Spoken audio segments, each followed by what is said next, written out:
Somewhere in the Atlantic off the coast of Africa, a slave ship cuts through the waves with fresh cargo. Below its deck, the air doesn't move. It hangs thick with the smell of sweat, waste, and death. In the suffocating dark, a young mother holds her baby and prays to God she's not sure are even listening anymore. She's one of 400 human beings, men, women, children, taken from their homes, stripped of their names, their clothes, their dignity, their lives, and packed into a space meant for cargo, shackled wrist to ankle, unable to stand, unable to lie flat. They don't even know where this ship is going. It's headed for the coast of Brazil. There, they'll be sold like cattle to work plantations until their bodies give out. Their names will be replaced with numbers. Their languages will be beaten out of them. Everything they were will be erased. And whatever survives will belong to someone else. Many won't make it that far though. The journey has already claimed dozens. Above them, the captain walks his deck under open sky. The sun is bright, the wind is steady, his manifest is full, his route is clear, and the slave markets in Brazil are paying top prices for healthy stock. By his calculation, this voyage will make him a wealthy man. Britain had passed a law against this a year ago, the Slave Trade Act of 1807. But he's Portuguese, not British. And out here, law is just a word. This trade had been running for a very long time. It had built empires, and it wasn't going to stop because of some vote in a parliament. But then, a shout from the lookout above. The captain turns, raises his spyglass, and what he sees makes his blood run cold.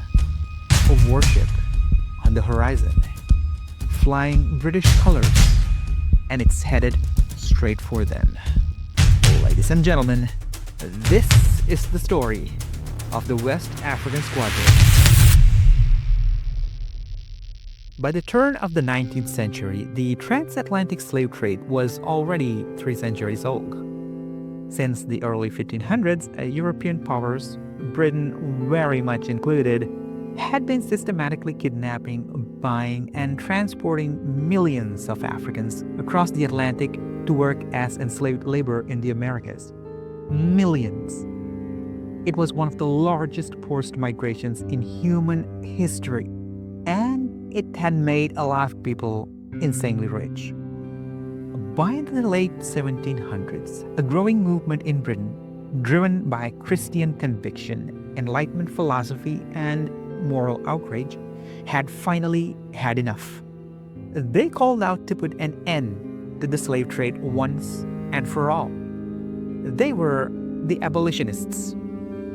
The abolitionist movement was a massive collective effort, and one of its key figures was a man named John Newton, a Christian clergyman who happened to be, get this, a former slave ship captain. Newton had spent years trafficking slaves across the Atlantic, but then an incredible religious experience out in the deep seas made him change his ways, join the clergy, and spend the rest of his life trying to make up for what he had done. He went public with first-hand eyewitness testimony about the horrors of the slave trade, publishing a pamphlet, Thoughts upon the African Slave Trade, in 1788, that, by today's terms, went viral.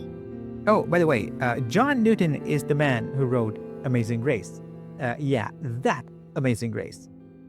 He also served as mentor and spiritual advisor to William Wilberforce, a member of the British Parliament and perhaps the most important figure in the story. Newton encouraged William to remain in politics and fight for the abolition of slavery.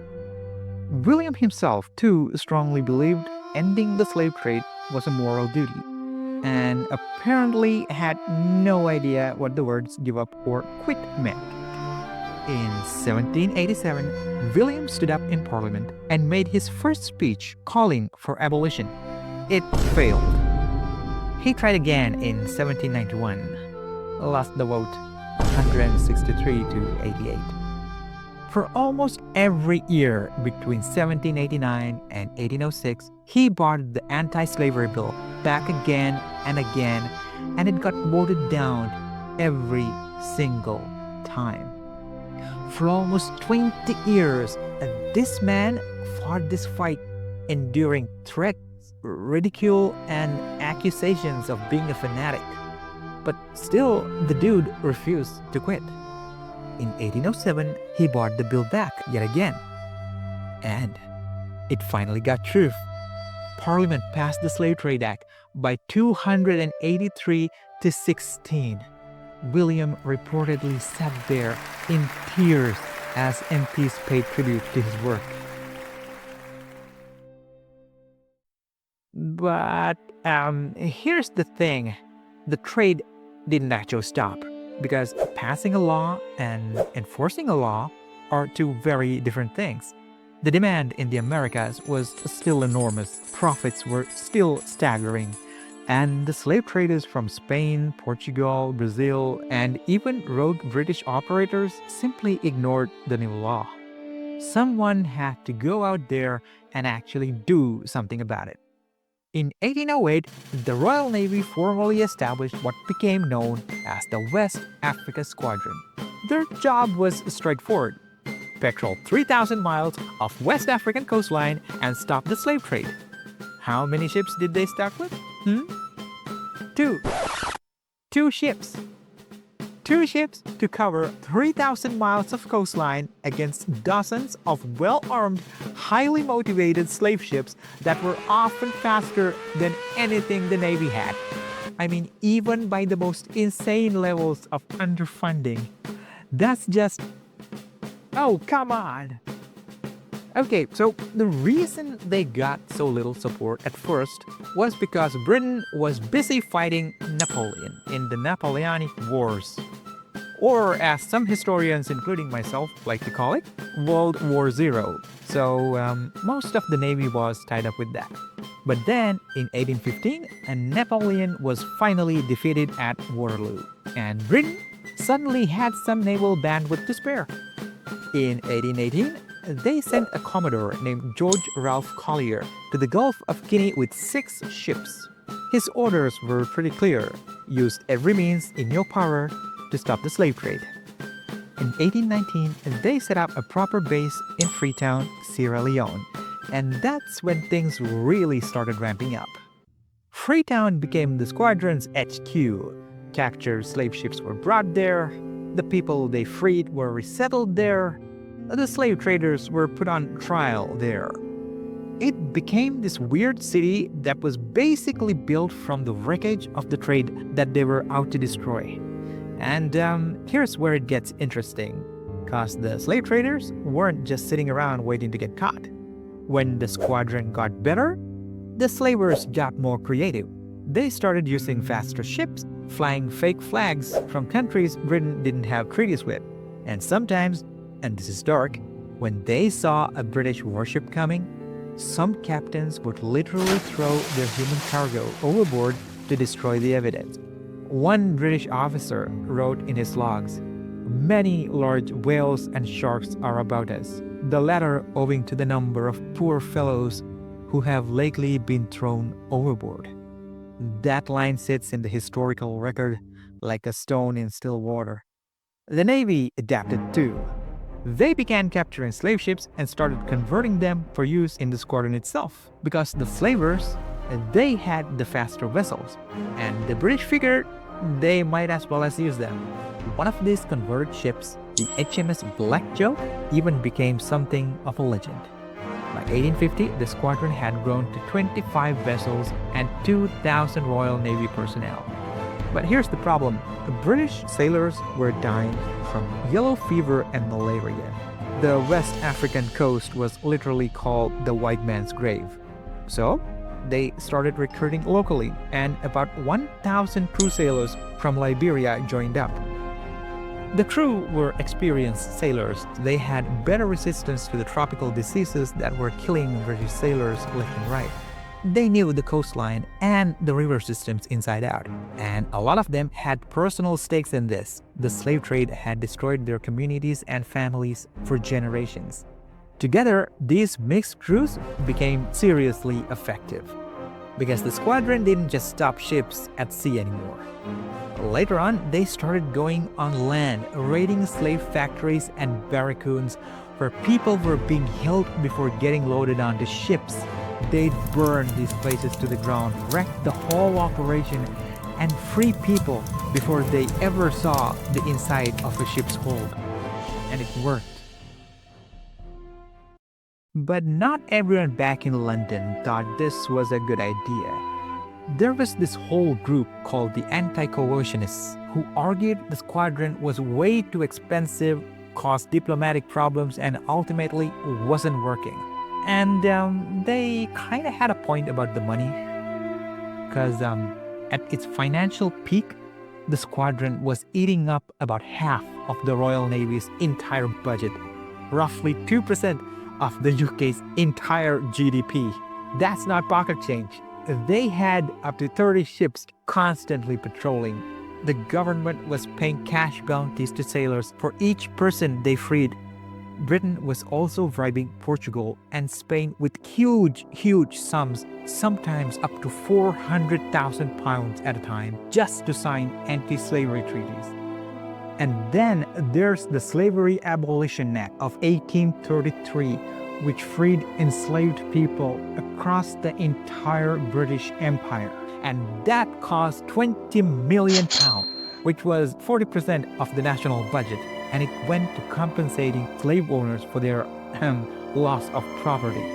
Britain didn't finish paying off that debt until 2015. Let that sink in. People alive today were still paying taxes to cover the cost of ending slavery. In the 1840s, the anti-coercionists nearly won the argument. The motion came to the House of Commons to shut the whole operation down. The Prime Minister, John Russell, reportedly threatened to resign if it passed. The votes were cast. It didn't pass. And the squadron continued kicking ass. The human cost of the naval side was brutal. Between 1830 and 1865, about 1,500 Royal sailors died serving the squadron, mostly from disease. Getting assigned to the West Africa Squadron was considered one of the worst postings you could get in the entire Navy. For every 9 people the squadron freed, 1 British sailor died. That's a hard number to sit with, but there it is. Between 1808 and 1860, the squadron seized around 1,600 slave ships and freed around 150,000 people who were on their way to a life of slavery. Historians have called it the most expensive international humanitarian mission in modern history.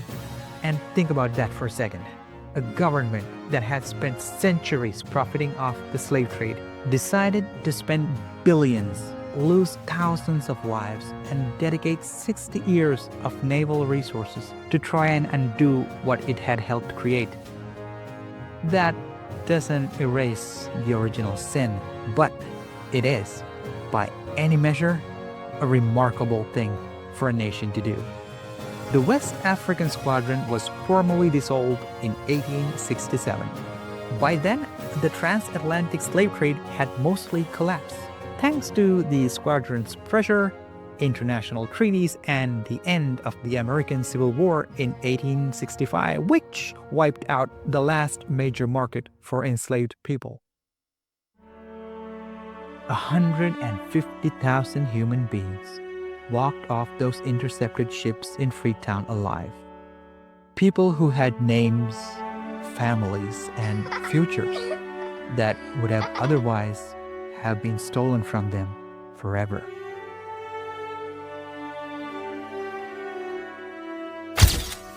Their descendants are alive today. This is what the West Africa Squadron actually created, not some footnote in a naval history book, but generations of lives that continued and lived free. And when you zoom out and look at what it took to make this happen, an MP who dedicated 45 years of his life to the cause, naval officers who sailed to some of the deadliest waters on Earth knowing the odds, crew sailors risking everything to help, and a government that kept funding it even when it was expensive and unpopular. It's extraordinary and incredibly beautiful. It's a reminder that when enough people decide that something wrong must be stopped and refuse to give up, history can actually bend. It doesn't always, but sometimes it does. And that is worth remembering.